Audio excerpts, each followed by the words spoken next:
What's the crack, guys? It's your boy the Minion from AllCast Irish Gamers. That right there is my gamer tag. Stick yours in the comments, we'll get a duel. Also, you'd do me a huge favour if you could like and subscribe. Back again with another Master Duel deck. This time it's branded DM and I am loving this deck. It's so much fun. Let's get straight into it. 2 DM, it's all you will ever need in real life and in Master Duel. 2 DM does the job. Magician's Souls, because it's just fantastic. Best card in the deck. And 2 Magician's Rod. I've gone with 2 because I've also got 3 Aluber in here, and it's just too many normal summons, and I figure, you know what, 2 Rod is enough, especially with Illusion of Chaos coming soon. He's going to increase your consistency of getting Rod or Souls to hand, and you're going to use Rod to basically search the missing piece of the Dark Magician Triangle. This time I went for Circle because I already had Eternal Soul, and then you just link 1 for Artemis past turn. So yeah, that's Rod's job, is to just become a link 1 monster. Well done.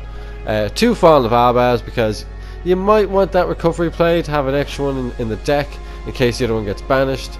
And 3 Aluber. This card is freaking crazy. You want to be running 3 of it because you want to increase those chances getting Branded Fusion. So yeah, definitely go 3 Aluber. 1 Dark Magician Girl, because she is a brick but she does help go into certain plays. And of course 1 Mahad. Now I send Mahad to the graveyard off Albion, and then it will facilitate a possible draw 3. So yeah, gotta run at least 1 Mahad.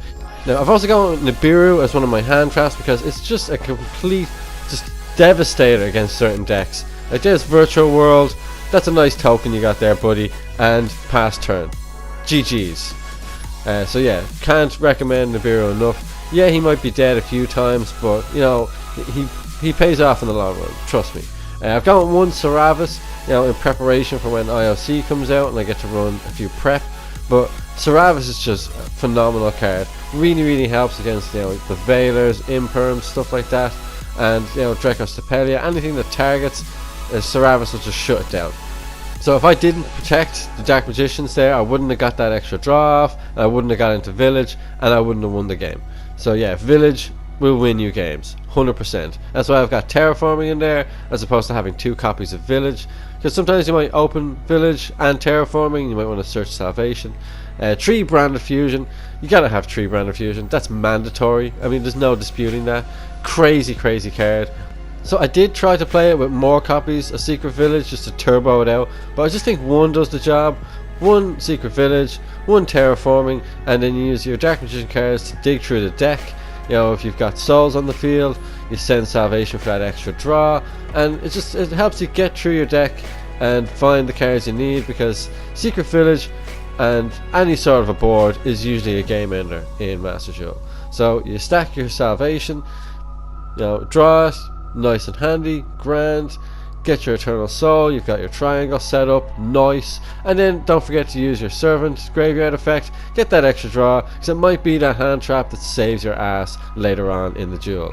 1 Circle, whoever is playing 3 of this is a madman. 2 is a good ratio, I find 1 is really enough. 2 Caught by the Grave, because Max C is definitely a thing, and you want to stop that Asher and what have you. Soul Servant, one of my favourite cards in the game. It's just the ability to go, +3 off that graveyard effect if you get Mahad, Dark Magician Girl, and Dark Magician in the graveyard. It's just amazeballs. Just fan-frickin-tastic. Who doesn't love a draw 3? Pot of Greed on steroids is that card. Secrets of Dark Magic, another decent card, because it's not very easy to stop. If you summon Rod, they try to imperm him, you chain Secrets, and then you go to Dark Magicians, Rod resolves. Fantastic. We got 2 copies of Forbidden Droplet. Now you could go with 3, but I actually dismantled 1 a while back like a big fucking idiot. But either way, we've got 2 in there at the moment. Just brilliant board breaker. Rebellion is going to get hand trapped. Let's just face the facts. It's going to get hand trapped. But at least when you've got stuff like Branded Opening in the graveyard, you can banish it, and it'll at least protect them and keep them on the field. Just that banish effect to protect your fusion monsters is a godsend. So long as you've got Opening in the graveyard, you're doing alright.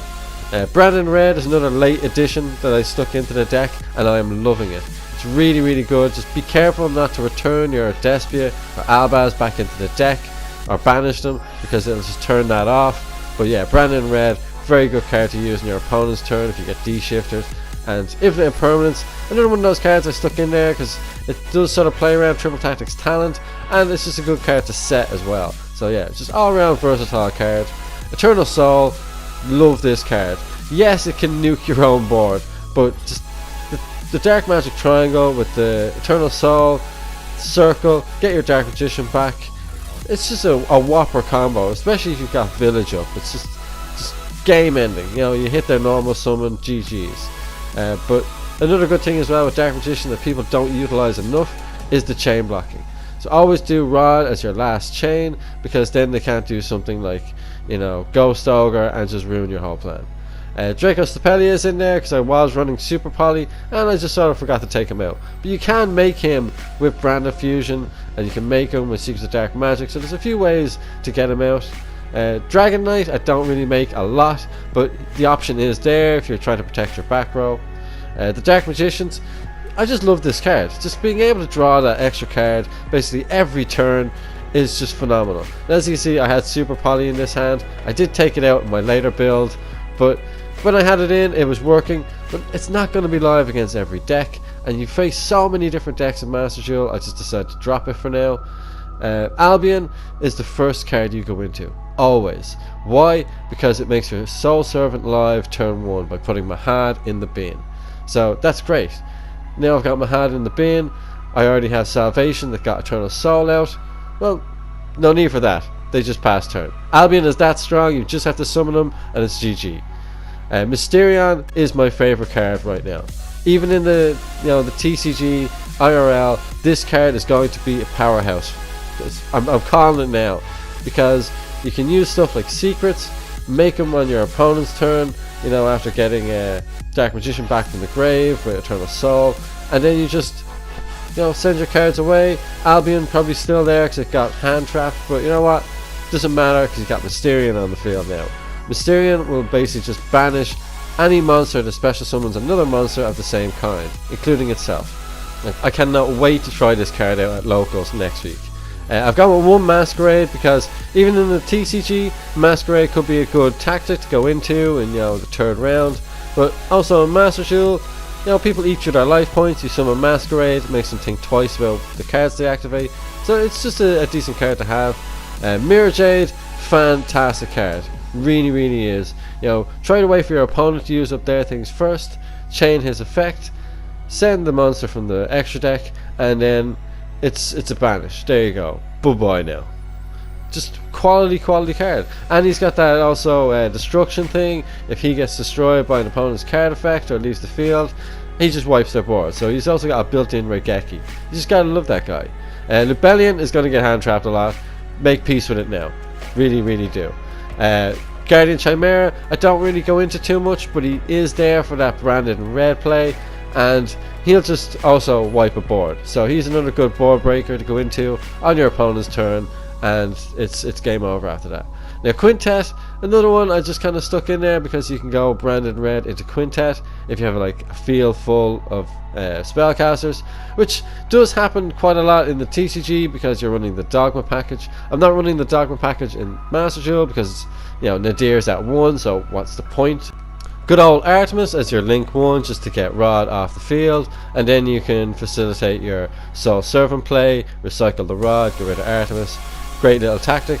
IP Masquerade is another one in there because you're going to be using Eternal Soul to get Dark Magician back, so as long as you've got like Rod and Souls, you're going into IP and then Unicorn next turn. So it's just a nice little tactic to have in there. And of course for my Link 3 and Link 4 I've gone with Black Luster Soldier and Appaloosa. You can go with Celine and Access Code, it's up to you. I just find these ones are actually better for me right now. So thanks for watching guys, really appreciate it. Leave a like, drop a comment, and I'll see you next time.